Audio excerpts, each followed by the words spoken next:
મુકામે આમ આદમી પાર્ટી કિસાન મહાપંચાયતમાં મંચ ઉપર બિરાજમાન વિસાવદરના ધારાસભ્ય, યુવાનોના પ્રેરણા સ્ત્રોત, યુવાનોના માર્ગદર્શક, યુવાનોના આદર્શ એવા ગોપાલભાઈ ઇટાલિયા માટે એકવાર જોરદાર તાળીઓથી એમનું સ્વાગત કરીએ. સાથોસાથ પ્રદેશ મહામંત્રી અને જેઓની જે ચાણક્ય નીતિ છે અને જેઓની જે વિસાવદરમાં જીત પાછળ જેમનો બહુ મોટો ફાળો રહ્યો છે એવા મનોજભાઈ સોરઠિયા માટે એકવાર જોરદાર તાળીઓ થઈ જાય. ગારિયાધારના એવા જ ભામાશા અને ધારાસભ્ય એવા સુધીરભાઈ વાઘાણી માટે પણ એકવાર જોરદાર તાળીઓ થઈ જાય. મંચ ઉપર બિરાજમાન રાજુભાઈ સોલંકી અને સમગ્ર આમ આદમી પાર્ટી અમરેલી જિલ્લાની ટીમનું અને ખાસ કરીને અહીંયા મોટી સંખ્યામાં મારા મીડિયાના મિત્રો બેઠા છે, પોલીસ કર્મચારીઓ, મિત્રો, અધિકારીઓ પણ અહીંયા ઉપસ્થિત છે અને સાથોસાથ મારી સામે પધારેલા ખેડૂત પુત્ર, મારી માતૃશક્તિ, મારા પિતા તુલ્ય વડીલો, ભાઈઓ, બહેનો, બાળકો અને ખાસ કરીને મારા સાવજો જેવા યુવાનોનું હું બ્રિજરાજ સોલંકી આ પરિવર્તનની લડાઈમાં આપ સૌનું ક્રાંતિકારી સ્વાગત કરું છું. આપનો ખૂબ ખૂબ આભાર વ્યક્ત કરું છું. મિત્રો, મારી વાતની શરૂઆત હું જય ઘોષથી કરવા માંગીશ. બોલો ભારત માતા કી.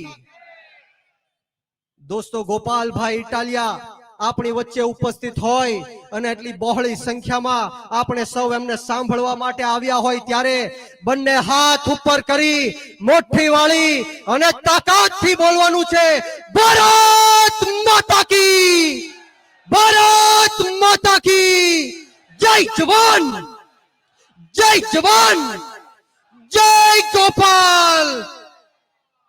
ખૂબ ખૂબ આભાર.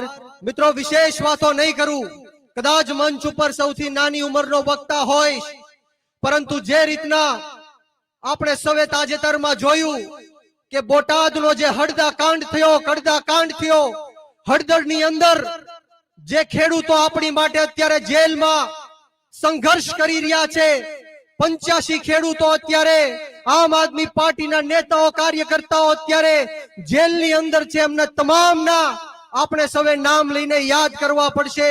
એવા આપણા આમ આદમી પાર્ટીના ખેડૂત નેતા રાજુભાઈ કરપડા હોય, પ્રવીણભાઈ રામ હોય, રાજુભાઈ બોરખતરિયા હોય, તમામે તમામ 85 લોકો, રમેશભાઈ મેર હોય, પિયુષભાઈ પરમાર હોય, એ તમામ માટે એકવાર જોરદાર તાળીઓથી આપણે એમનું સ્વાગત કરીએ, અભિવાદન કરીએ.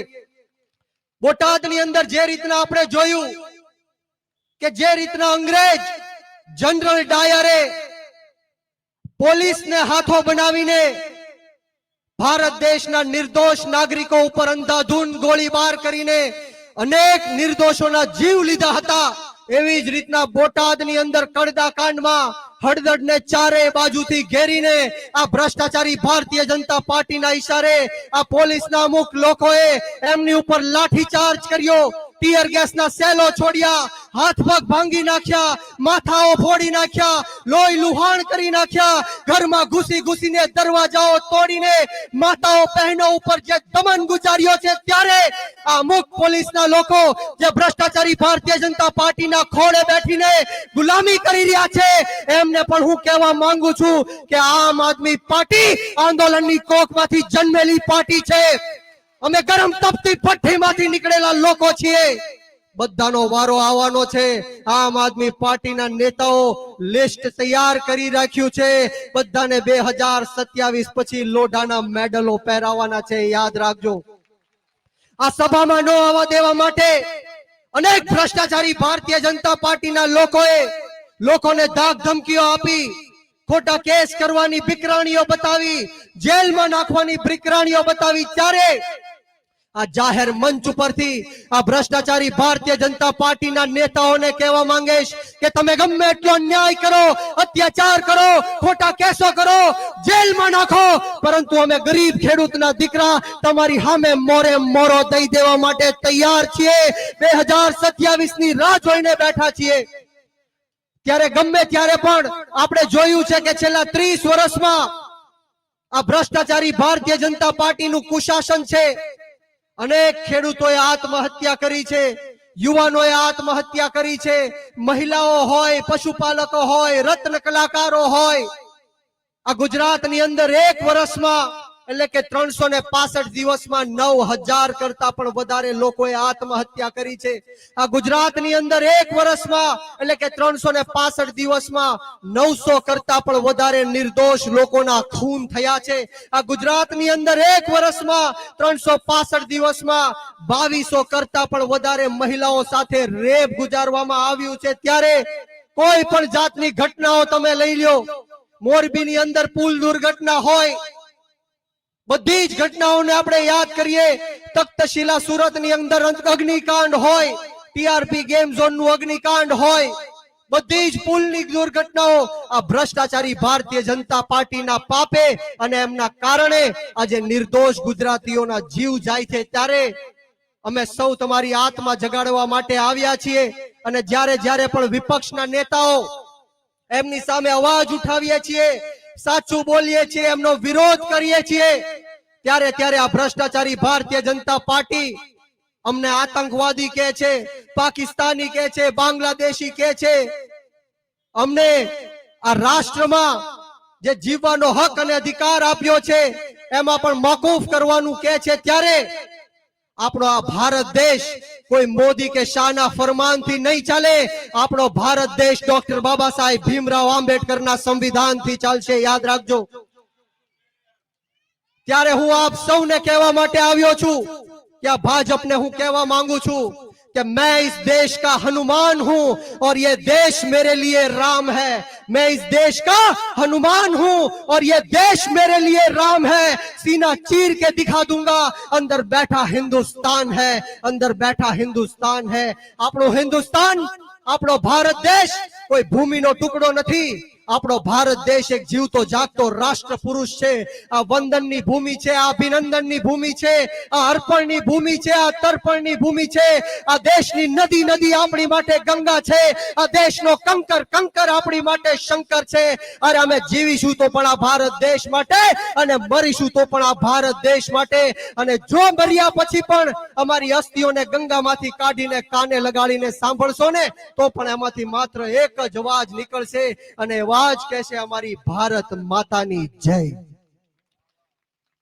મિત્રો, અમારા લોહીની અંદર દેશભક્તિ વહી રહી છે, અમારા ખૂનની અંદર રાષ્ટ્રભક્તિ વધી રહી છે. ત્યારે હું આપ સૌને કહેવા માટે આવ્યો છું કે કોઈનાથી ડરવાની કે ગભરાવાની જરૂર નથી. ગોપાલભાઈ ઇટાલિયાને જેલમાં મોકલ્યા, ઈસુદાનભાઈ ગઢવીને જેલમાં મોકલ્યા, મનોજભાઈ સોરઠિયા ઉપર હુમલો કરાવ્યો, રાજુભાઈ કરપડાને જેલમાં મોકલ્યા, પ્રવીણભાઈ રામને જેલમાં મોકલ્યા. પરંતુ હું આપ સૌને ખાતરી આપવા આવ્યો છું, વચન આપવા આવ્યો છું કે અહીંયા બેઠેલો એક એક આમ આદમી પાર્ટીનો નેતા મોતને મુઠ્ઠીમાં લઈને ફરવા વાળો નેતા છે, મોતનું કફન બાંધીને તમારી માટે નીકળેલો નેતા છે. કોઈને ડરવાની કે ગભરાવાની જરૂર નથી. હમણાં જોયું કે તાજેતરમાં ગોપાલભાઈ ઇટાલિયા ઉપર હુમલો કરવામાં આવ્યો. ત્યારે આ ભ્રષ્ટાચારી ભારતીય જનતા પાર્ટીને કહેવા માંગીશ, અરે તમારી તાકાત નથી કે આ ગોપાલ ઇટાલિયાની સામે એક મિનિટ પણ તમે લાઈવમાં ડિબેટ કરવા બેઠી શકો. તમારી ઓકાત નથી કે ગોપાલભાઈ ઇટાલિયાએ જે કામો કર્યા છે એ તમારા 156 ધારાસભ્યો કામ કરીને દેખાડે. અરે તમારી હિંમત નથી કે ગોપાલભાઈ ઇટાલિયાને તમે ઝુકાવી શકો કે ડરાવી શકો.